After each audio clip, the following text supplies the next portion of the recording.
안녕하세요. 수학이 이영태 선생님입니다. 제가 앞에 동영상에 통해서 논술에 대해서 변화에 대해서 이런 또 준비하는 법에 대해서 좀 여러 가지 얘기를 했어요.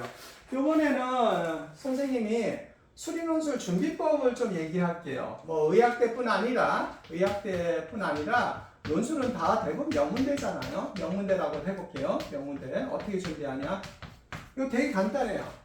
어렵게 생각하지 마세요. 이거 심플해요. 되게 심플해요. 논술 문제 트렌드가 이 트렌드는 계속 가게 됐거든요. 그러면 아주 어려운 문제 빼게 돼요. 그러면 완전 생뚱맞은 문제들이 있어요. 이건 대학에 관계없어요. 지금 무슨 말인지 나도 어려운 문제가 있어요. 그거는 빠질 거예요. 완전 킬러는 빠질 거예요. 그럼 어떻게 되냐? 세미킬러예요. 세미킬러. 이건 수능도 비슷한 개념이에요. 요게 주류가 될 거예요. 요게 한 80에서 논술은 80, 이게 100%라고 봐도 돼. 이게 100%라고 볼게요. 80에서 100%예요. 논술 문제 자체는 만만하지 않으니까. 그럼 이건 어떻게 준비하느냐?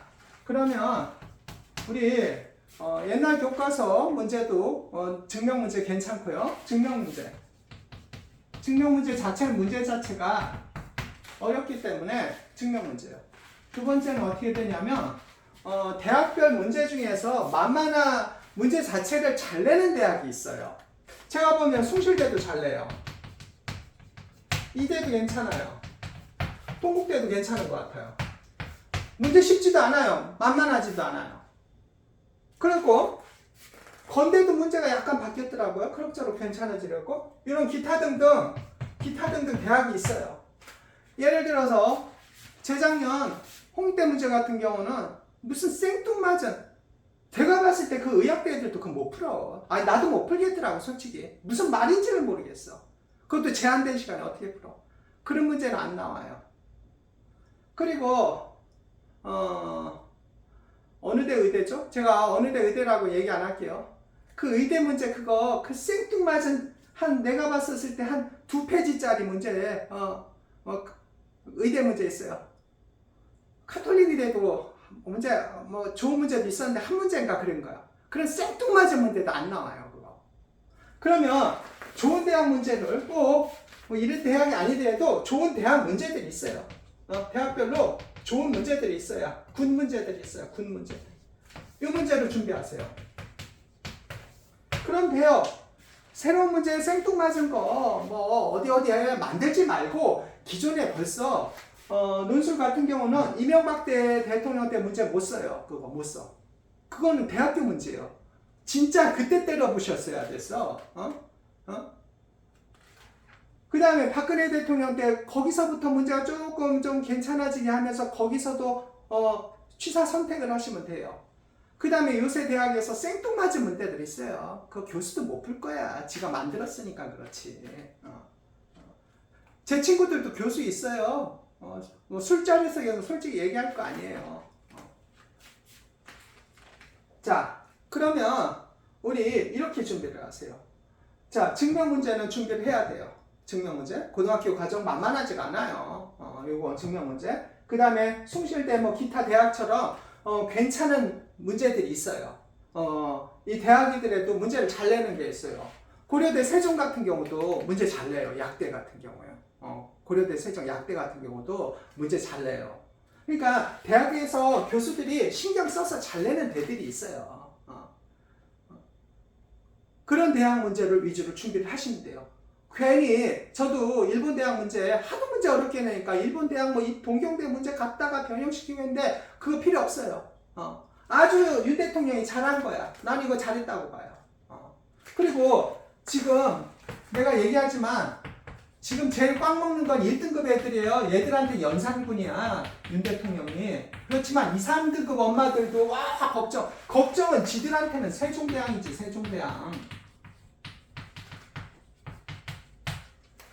여기 어머니 학부형들이나 학생들은 기회야. 지금 판이 깨졌단 말이야. 이 기회를 써먹을 생각하고 새로운 문제 준비도 아니에요. 기존의 문제 거 쭉 한번 풀어보시면 돼요. 안 되면 저하고 또 하고 또 문제를 많이 해주시는 첨삭을 많이 해야 돼요. 그리고 마지막 첨삭 많이 해야 돼요. 첨삭. 개념 첨삭. 첨삭 많이 해야 돼요. 그러면 제가 최종 결정을 이제 간략하게 요약 정리를 한번 해볼게요. 우리 문제 어떻게 준비하시냐면 처음에 증명 문제 꼭 해야 돼요. 증명. 대학교 수비 제일 만만할 거예요. 이제. 그 다음에 기타 좋은 대학 문제 기출. 좋은 대학. 이게 대학이 좋은 게 아니에요. 문술은 지잡 때도 문제 이상하게 내더라고. 좋은 문제들이 있어요. 좋은 문제 가지고 좋은 문제 기출. 기출 문제 가지고 복습하세요. 세 번째는 첨삭을 많이 하셔야 돼요. 첨삭 많이 하셔야 돼요. 이거 많이 해야 돼요. 분명히 대학교에서 첨삭을 많이 해서 여기에서 감점, 여기에서 감점, 그게 분명히 어떻게 되냐면 첨삭에 따라서 감점이 엄청 생길 거예요. 엄청 감점이 생겨요. 왜? 셈이니까 채점을 아주 디테일하게 할 거라고요. 이 채점을 아마 디테일하게 채점을 아주 디테일하게 할게요. 그래서 첨삭 연습 무조건 많이 해야 돼요. 그러니까 오프라인 학원에서도 하시고요. 저같이 뭐 유튜브 통해서 저라고 하는 사람은 첨삭도 많이 해도 괜찮잖아요. 이전까지 돈을 얼마 썼는데 기껏 뭐 몇십만 원 더 썼다고 어떻게 되겠어요? 첨삭 많이 하세요. 저는 첨삭 많이 추천해드려요. 자, 다시 한번 얘기할게요. 논술 준비하는 1등한테는 마약이 될 거예요. 아마 이게 2, 3, 4등급한테는 너무 기회야. 여기 기회. 증명 많이 하고 좋은 문제 많이 풀어야 되고, 그리고 너무 어려운 문제는 패스하세요. 디피컬트는 패스. 디피컬트 패스. 이거 패스. 그 다음에 첨삭 많이 해야 돼요. 요거 포인트예요. 첨삭 많이 해야 돼요. 첨삭 많이 해요. 분명히 디테일한 거 가지고 감점 줄 거라고. 왜? 점수가 비슷해질 테니까. 그러니까 첨삭 꼭 많이 하세요. 자, 이렇게 해서 또 저랑 인연이 되는 사람들은 의학대 많이 들어가도록 하겠습니다. 수고하세요.